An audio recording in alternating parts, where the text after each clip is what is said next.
السلام علیکم. پروگرام اپنا اپنا گریبان میں مطیع اللہ جان. یمن کا بحران جو کا تو اور حکومت کے دورے بھی جاری ہیں. وزیر اعظم اور آرمی چیف سعودی عرب کے دورے کے بعد اب لندن پہنچ گئے ہیں. وزیر اعظم لندن میں ہیں اور دوسری طرف پاکستان کے اندر بھی تحفظ حرمین شریفین کے لیے ریلیاں ہو رہی ہیں اور کانفرنسز ہو رہی ہیں، اعلانات ہو رہے ہیں.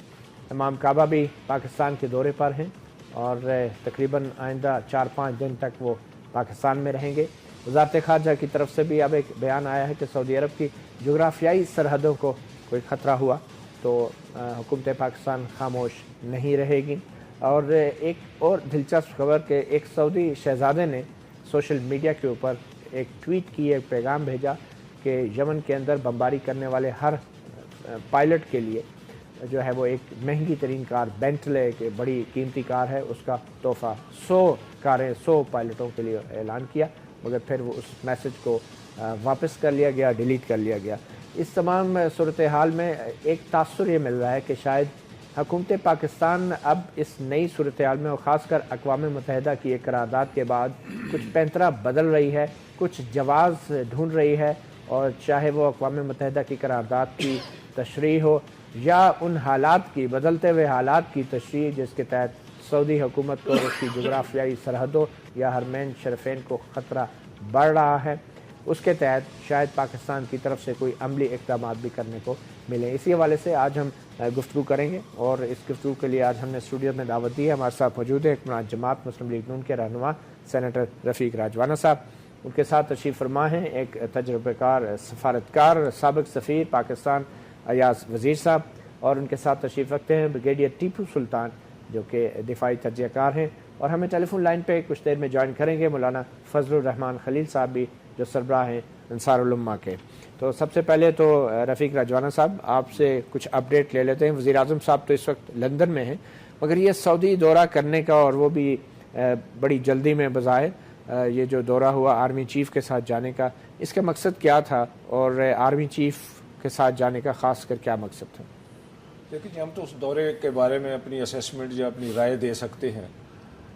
میرے اندازے کے مطابق جو پارلیمنٹ کے مشترکہ اجلاس میں قرارداد پیش ہوئی اور بعد میں پاس ہوئی اور اس پر کافی سیر حاصل بحث بھی ہوئی، مختلف قائدین نے اس پر بحث کی، میں سمجھتا ہوں کہ اس میں جو ہے نا اس کو اسٹرینگتھن کرنے کے لیے اس میں مزید کوئی وضاحت طلب ہو سکتا ہے پہلو ہوں جو پرائم منسٹر صاحب اور چیف آف آرمی اسٹاف ساتھ تشریف لے گئے اور انہوں نے کی. بات تو وہی ہے کہ جس موقف میں پارلیمنٹ نے اپنی قرارداد پاس کی اسی موقف کی وضاحت کے لیے گئے، اس سے ہٹنا تو ممکن ہی نہیں ہے، نہ ہی وہ ہٹنے کے لیے گئے. ٹھیک چلیں رفیق راجوانہ صاحب، وزیر اعظم نواز شریف نے جو سعودی عرب کا دورہ کیا اس کے بعد انہوں نے میڈیا سے لندن میں جو گفتگو کی مختصراً آپ کو سناتے ہیں. نواز شریف صاحب نے میڈیا کے سوالات کے جواب دیتے ہوئے کیا کہا؟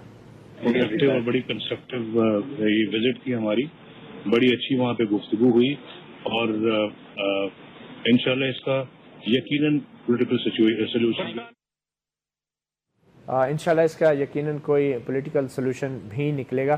رجوان صاحب، پولیٹیکل سولوشن سے مراد تو یہ لگ رہی ہے کہ شاید ابھی بھی کوئی حتمی فیصلہ عسکری حساب سے نہیں ہوا اور اس کا سیاسی جو ہے سولوشن تلاش کرنے کی کوشش. سولوشن سے مراد یہ نہیں ہے کہ پاکستان میں نکلے گا. میری نظر میں یمن اور سعودی عرب کے اس جھگڑے میں ڈپلومیسی کا کام کیا جا رہا ہے، یا ترکی کے صدر بھی کر رہے ہیں، ترکی میں ہمارے صدر صاحب بھی گئے ہیں، تو اس سے پہلے وزیر اعظم صاحب کی ملاقات ہوئی ہے. پولیٹیکل ڈیسیژن سے مراد میری نظر میں وہ ہے جو یمن اور سعودی عرب کا ڈائلاگ کے ذریعے پولیٹیکل ڈیسیژن ہوگا. تو ہم ڈپلومیٹ سے ہی پوچھ لیتے ہیں. اعجاز وزیر صاحب، کوئی پولیٹیکل سولوشن یا ڈپلومیٹک سولوشن اس کا کوئی امکان ہے اس وقت اس صورتحال میں؟ جی، امکان تو ہمیشہ ہوتا ہے. دیکھیں جب لڑائی ہوتی ہے، جھگڑا ہوتا ہے تو صلح صفائی کا موقع تو تبھی آتا ہے. اگر کوئی لڑائی نہ کرے، جھگڑا نہ ہو تو درمیان میں کون پڑے گا؟ تو مسئلہ تو ہے، اس میں شک نہیں. لیکن اگر دیکھ لیں تو ایک آدھ دن شاید کل ہی سعودی عرب نے تھوڑی دیر کے لیے بمباری بھی روکی تھی، تو ایک تاثر یہ ابھرا تھا اس وقت کہ شاید کوئی درمیان میں بات آ گئی ہے جو انہوں نے ہاتھ روکے پھر دوبارہ شروع کر لیے.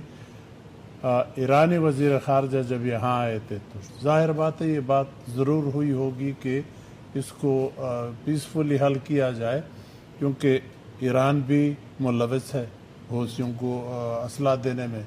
ادھر سعودی حملے کر رہے ہیں، تو گویا